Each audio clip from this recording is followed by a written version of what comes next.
don't wait for things to be handed to you. Take the stairs, be a CFP, bring on new clients, make it so that it is the easy answer, right? It's not a risk for the advisor to pass it on to you. It's natural. Oh my goodness, I can't wait to transition Mr. and Mrs. Smith to you. You've proven your worth.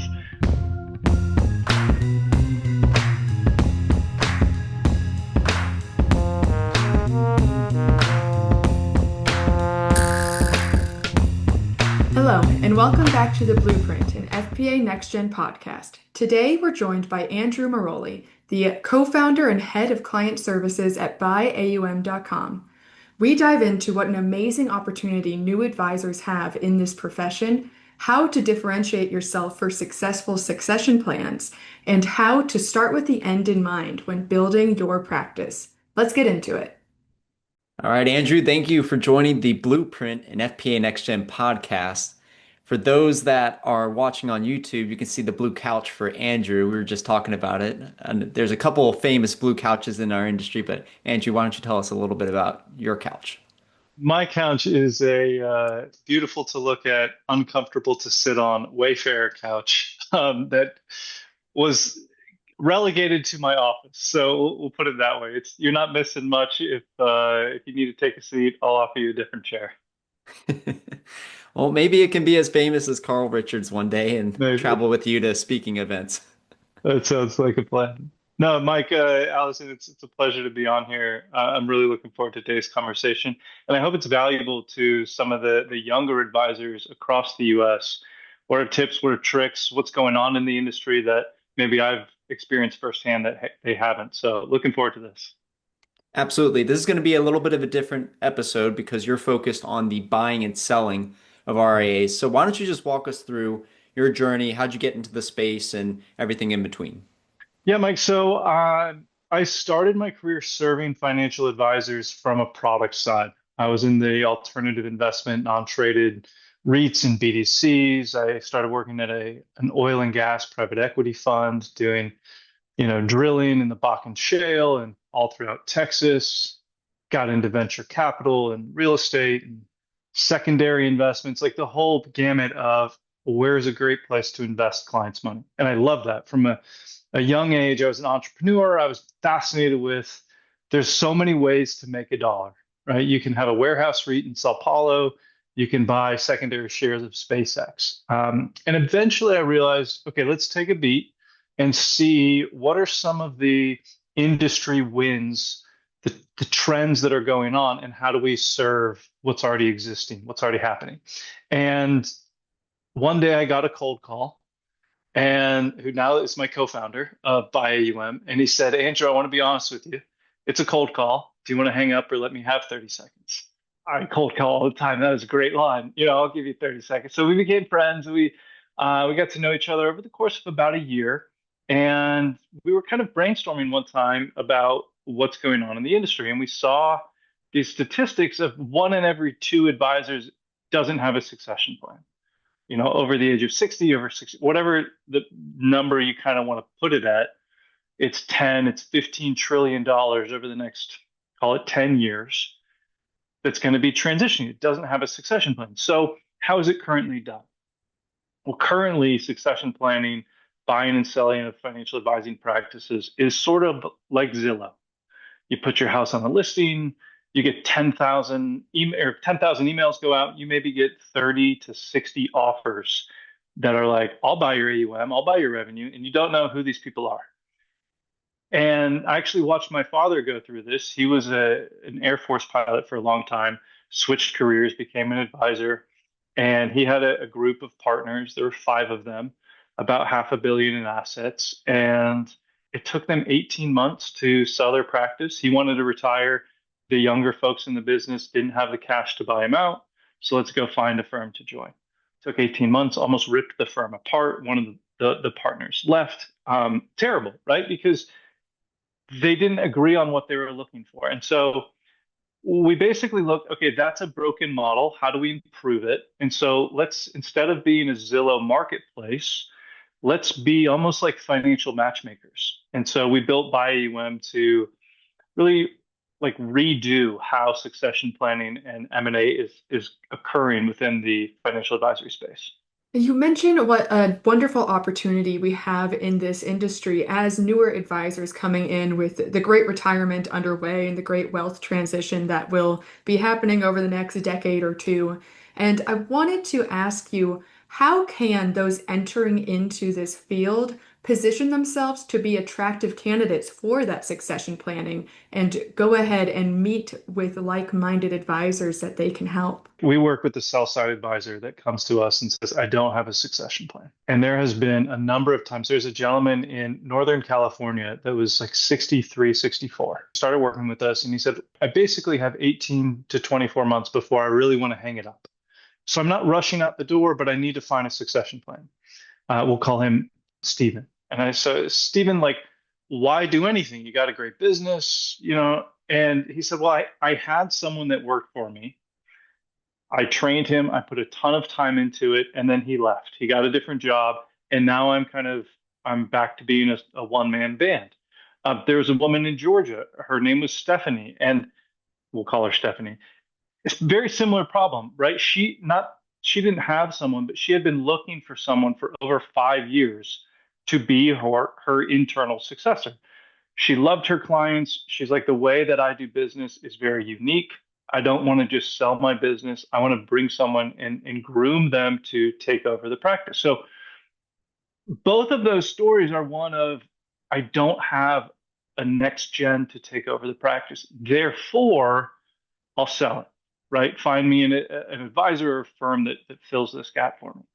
So what does that mean? It means that there is a terrific opportunity if you're a young financial advisor, or it's like, what is my business plan to grow?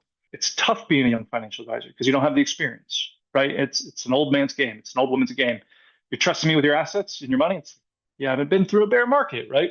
Yeah, there's a guy in Alabama. He goes, my successor has to be someone that's been through at least two bear markets. Like, okay, so that eliminates a lot of like the new advisors. So an interesting angle for growth for a young advisor could be whether it's door knocking or social events or just kind of getting to know local advisors.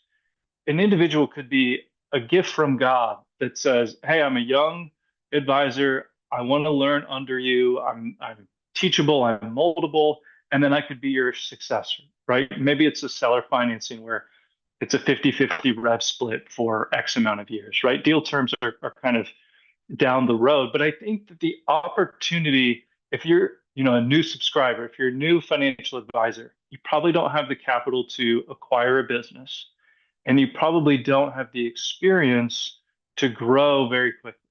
And so a bullseye could be find someone local, get to know a few, and find someone that you really say, okay, I could learn a lot from this individual, and they'd be open to me taking over their clients and being their successor after I prove my worth. I think it's a terrific idea. You go to join a firm, you're part of the succession plan, and that's 2 years down the road, and then 2 years later, it's 2 more years down the road. So what does the young advisor need to be doing to ensure that timeline is actually going to be stuck to? I think it goes back to not waiting for things to be handed to you. Entrepreneurship it teaches you a lot. And this is like the seventh business that I've started. What I've really learned through building by AUM over the last several years is a lot of entrepreneurs, a lot of business owners stay on the ground floor looking for the elevator that takes them to the 10th floor. Where's the magic bullet that's going to just boom? And that, whether it's meta ads or this or that, and I'm looking for the elevator. And I would say just start walking up the stairs, right? Take one step at a time, 1 week at a time. And so I think a young advisor needs to continue to actively grow, whether it's a CFP, whether it's bringing on new clients, CPA relationship. Don't wait for it to be handed to you because, yes, that was the plan, right? But as that senior advisor is driving home from work or to work, what are they thinking? They're going, does Mike really have the chops to take over Mr. and Mrs. Smith? There's some big clients. They've known me for 40 years. It sounded good, but Mike's kind of been, resting on his laurels for the last year and a half, just waiting for me to die, essentially, right? And so it's one of those, like, don't wait for things to be handed to you. Take the stairs, Be a CFP, bring on new clients, make it so that it is the easy answer, right? It's not a risk for the advisor to pass it on to you. It's natural. Oh my goodness, I can't wait to transition Mr. and Mrs. Smith to you. You've proven your worth.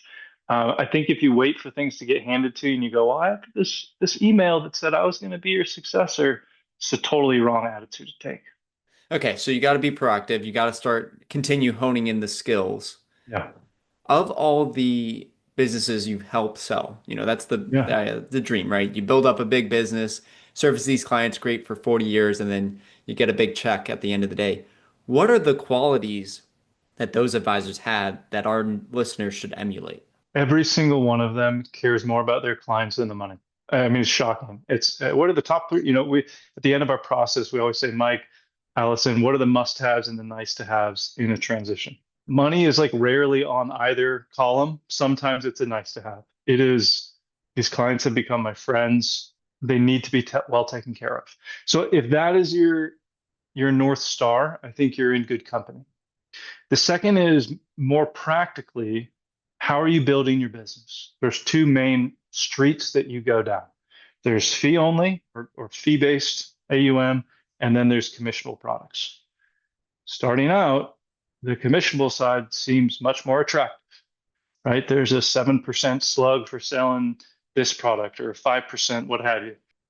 That will not serve you well in the long run, right? It is the slow and steady fee-based AUM that is recurring quarterly annual revenue that is worth its weight in gold, at least today in the market, right? 40 years from now, I don't know, right?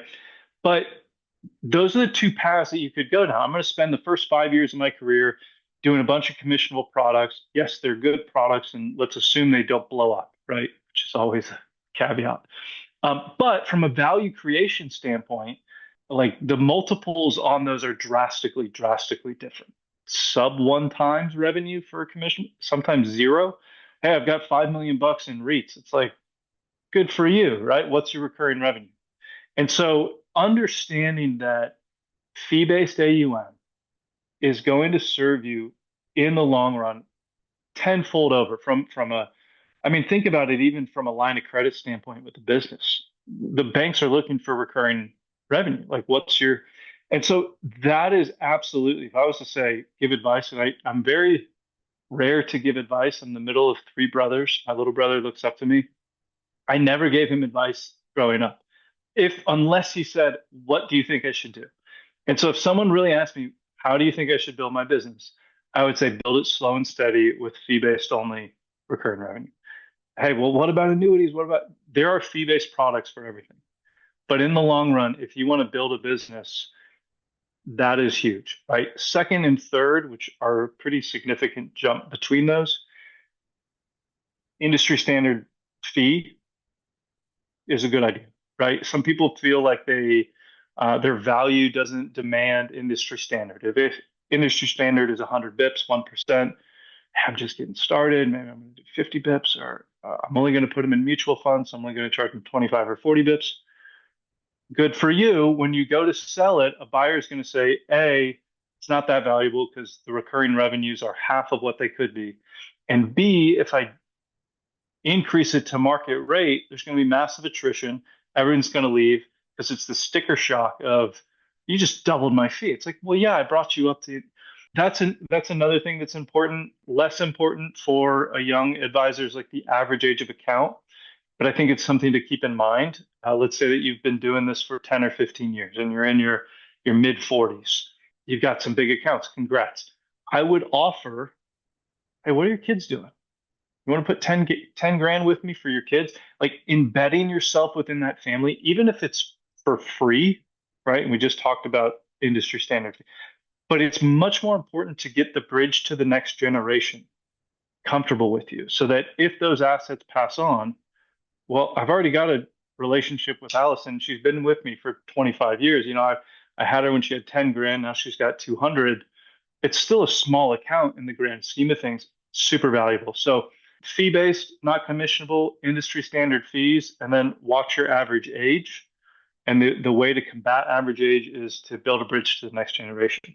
Do you see any personality traits that entrepreneurs or successful business owners tend to have with the people that you're working with? I think a successful business owner can compartmentalize. I think they can get punched in the face and get up, right? They have short-term memory loss. You could say it another way. Big win, great, get back to work. Big loss, great, get back to work. I think that is indicative of any industry, not just financial advising. This industry specific, I think it is about like knowing your niche, right? We work with some advisors, we work with two advisors in Texas, separate practices. They are asset managers. They love picking stocks. Why do clients work with you? Oh my gosh, we have made, 2000% returns for these clients. They are asset managers. That is becoming more and more rare in today's world. Most young advisors and most scalable businesses are asset gatherers. And sometimes that has like a faux pas to it. It's a much more scalable business model. And so I would say knowing kind of your niche is going to be valuable. One of the questions we ask advisors when we work with them is, Alison, of all the financial advisors out there, why do your clients continue to work with you? Question that you should probably ask yourself, right? Is it because, and a lot of times it's trust. They trust me. I'm there for them. Sometimes it's the returns. I will say that the way that you gather assets is typically the way that you lose them. Breaking trust, they leave. But if you're a returns-based advisor, you got a couple down years. I'm out, right? And so it's something to keep in mind and ask, look in the mirror and go, okay, there are 560,000 financial advisors across the country. Why do my 30 households, 100, 300 households, why do they trust and work with me? I'm sure that they have had people hit them up and go, but they've said no, they've stayed with me. Why is that?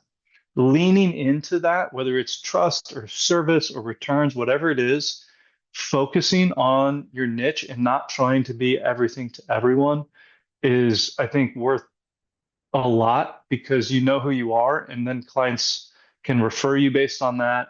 I think that's super important. Sticking on the trends of valuing these businesses is if you do financial planning for these clients, so you're not just investments only, is that business worth more than the latter or the former? Indirectly, I would say yes. Let's back up. When you go to sell a business, let's say I'm going to buy, let's say it's around 3 times revenue, right? And I'm going to pay 50% at closing, 25% in a year, and 25% after month 24. But if clients leave, right, your biggest $10 million client walks out the door. Okay, well then there's going to be a true up, and you're not going to get that. So are financial planning firms more valuable? Indirectly, yes, because I think they make stickier clients. I'm surprised how rare it is to charge for financial planning fees. Personally, I think that's a little crazy. I think you should charge for, now do a plan, don't just plug it into something and go, here's your plan.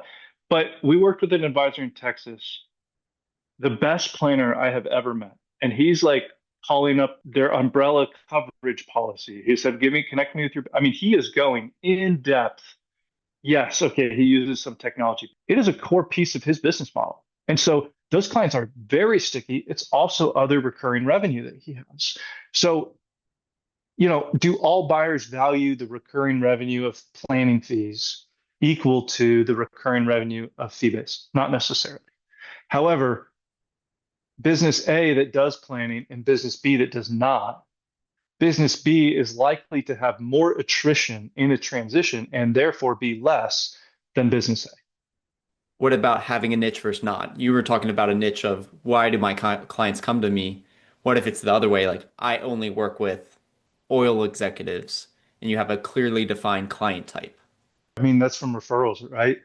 You know your avatar, you know how to serve them, you know what's going. We've got a guy that was working with Chevron employees, and that's his niche. And I think, surprisingly, I think he was in the Bay Area, and then they recently moved to Houston, which I was surprised about. It was a big oil company. I was like, in the Bay Area. But yeah, it leads to you have this congregation of clients, so your finger's on the pulse from that. Does a niche from a client type mean your business is more valuable? Frankly, not really. right? If I was a buyer and say, okay, hey, he's got a bunch of Chevron executives, or he's got a smattering of business owners or what have you, I'm going, okay, what's the revenues of A and B, right? What's the average account size? What's the client concentration? It's not client type, right?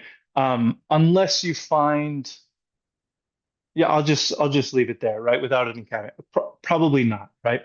Um, I would say for a new subscriber, a young financial advisor, CFPs like CFPs, right? It's who they are. I play football. I like people that play football. I play, trumpet. So there is the old birds of a feather. And so if you get a CFP as a young financial advisor, I think you're much more likely to succeed getting clients. But in an acquisition of one of those $10 trillion worth of advisors, finding a CFP that is over 60 and doesn't have a successor, I'd bet a lot of money. One of their must-haves is it's got to be a CFP. So I think that is a very valuable kind of badge that you can put on. Yes, for current clients, yes, for planning and referrals, but big picture, being able to acquire a book of business, how many $50 million, $70 million clients do you have? Probably not many, right? And so if you can pick up 50 to 70 million in one acquisition 5 years into the business as a young advisor, you are leaps and bounds ahead of the peers. I think you have a much higher probability of doing that as a CFP. On that note, we talked about how going and showing up in environments where you get to meet other financial planners that are likely to need a succession plan. We've talked about having a CFP being an attractive way to differentiate yourself in the market of being that next generation to take over your book. What are other attributes that you see, like having gone through two bear markets, that sellers are looking for in that next generation? A lot of it, Allison, comes to the intangibles of, are they client focused? How do they run the book? We have a woman advisor that we're working with. She's a CFP, wants a CFP to buy her practice. Part of her, you think about diligence buyer to seller, show me your numbers. She's doing diligence on the buyers, right? In depth. Give me a sample account for an account under 500K. Give me a sample account of 500 to a million and up and up and up, right? And so I think part of it is less badges that we can put on us. I think a lot of it is experience, because I want to know that if I leave Mr. and Mrs. Smith with you, who I golf with, who I vacation with, in a year, they're not going to go, Andrew, I don't know what you're doing or how much they paid you, but Mike is not cutting. No offense, right? But like that's what you don't want, right? And that's, I think, the biggest fear of all of these retiring advisors, succession candidates, right? Doesn't always mean they're retiring. The biggest fear is that they've spent 30 or 40 years building and protecting a village, and they've been entrusted to protect it. No amount of money is worth walking away with a big wad in your pocket and someone's lighting a torch to it.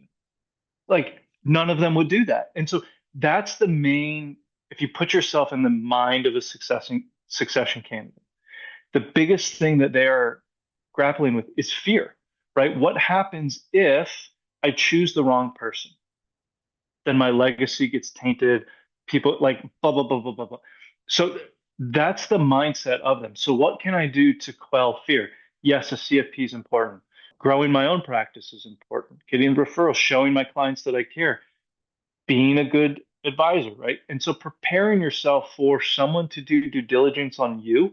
We're working with an advisor. I think there's a lot. I think he's in the panhandle of Florida. No, he's in Houston as well. He said, if I'm going to retire, I need someone that's going to manage my money and my wife's money if I die, right? I'm not just looking for a big check. That's nice. But like, I'm thinking about, if I die, who's going to manage my wife's assets?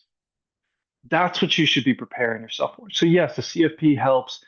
Like, it's really the whole package. It goes back to the take the stairs. There's not like this secret elevator that if I do this, everyone's going to run to me with their book and say, please be my successor, have it for free, and then boom, you're successful. It's the day in and day out of caring for clients, protecting the downside, half of all the advisors we say, Allison, why do your clients work with you? I say, I don't lose them money. A guy in New York, he said, why do people work with you, Michael? And he said, because clients tell me don't lose my money. Yes, I want to make money, but don't lose it. That's mission one, two, and three. And so I don't think that there isn't a secret elevator that will lead to your success. It is the day in and day out of serving clients. And so maybe that's the secret is like service is your North Star. You do that for long enough, you're going to be great at what you do. Yeah, it's been one of the themes of this season is just it's going to take a lot of reps. You got to be in Yeah. there. You got to be got a lot of at bats. And Yeah. what you're saying is focusing on the client service is going to put you at the head of that next succession plan. I mean, we've all been in this situation where there's terrible customer service and something goes wrong. We're more upset than you go to Chick-fil-A and something gets messed up. And it's like, oh, great, here's a new thing in nuggets. Or like I think service is a band-aid for the mistakes that will naturally happen. No one's saying be perfect. But I think high customer service leads to sticky clients, therefore leads to a valuable business that you're building and puts you in a situation where if a successor wants to choose you and they go, Mike, do you mind if I speak with some of your clients? I'd love that. And then they sing your praises, right? I think service is a band-aid like in any industry that covers and smooths the edges of mistakes that will naturally happen. Can you walk us through the differences of selling your practice internally versus externally? Very different.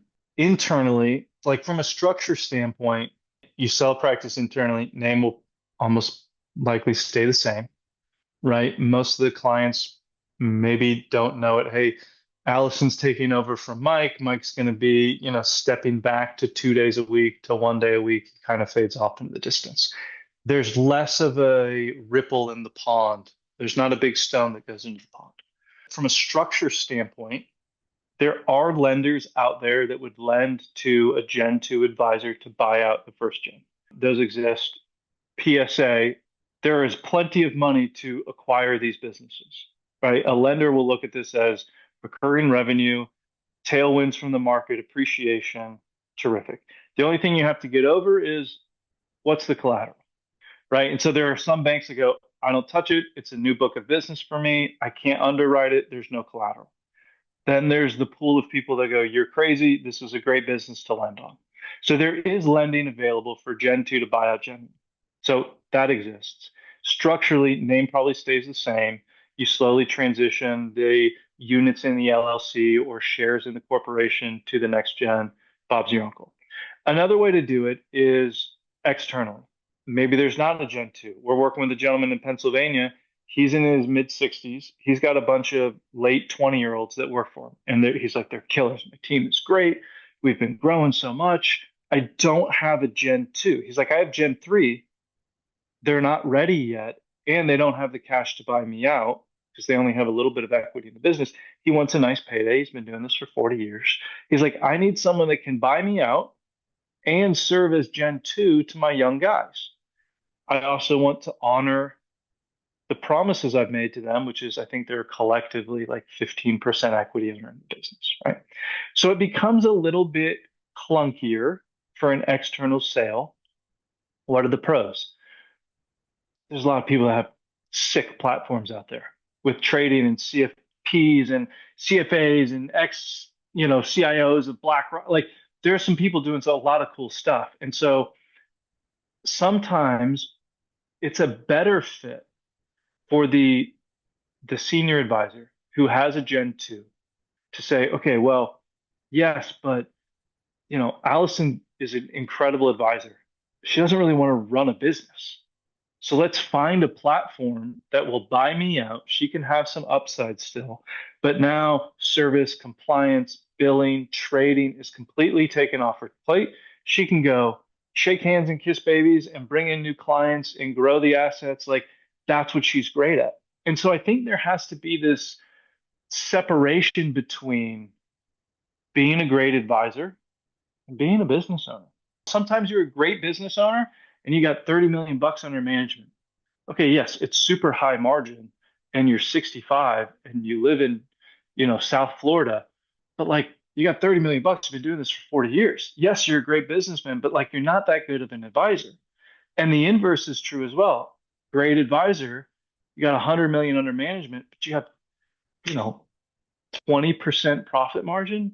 That should not be the case here, right? And so often a great advisor isn't a good business owner. And so sometimes the Goldilocks, the best of both worlds, is finding a platform that says, I'm going to take everything off your plate from a service perspective, Gen 2, go be awesome, go raise assets, go grow the book of business.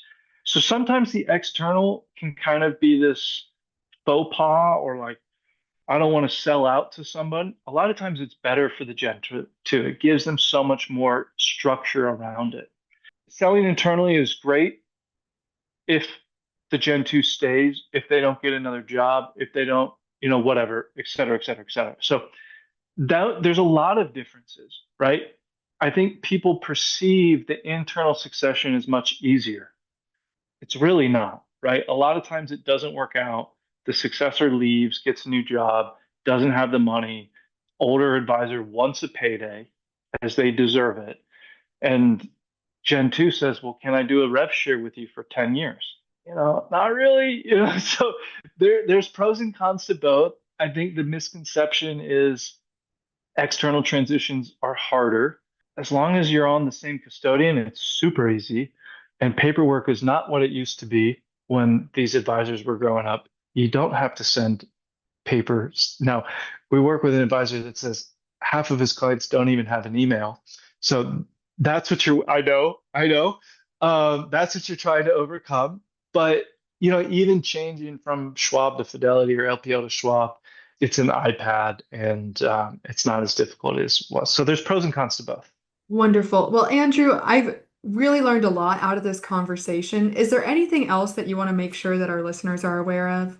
Every day I work with and I pop into financial advisors' offices and businesses that are 60 to 85. And they absolutely love what they do. It's been so much pleasure in their life, not just from making returns, but caring for people. I think it is an incredible career. If someone is thinking about getting into it or is in the first couple of years and it's tough, stick at it. You're not a coal miner. You can do this for a very long time. 9.5 out of 10.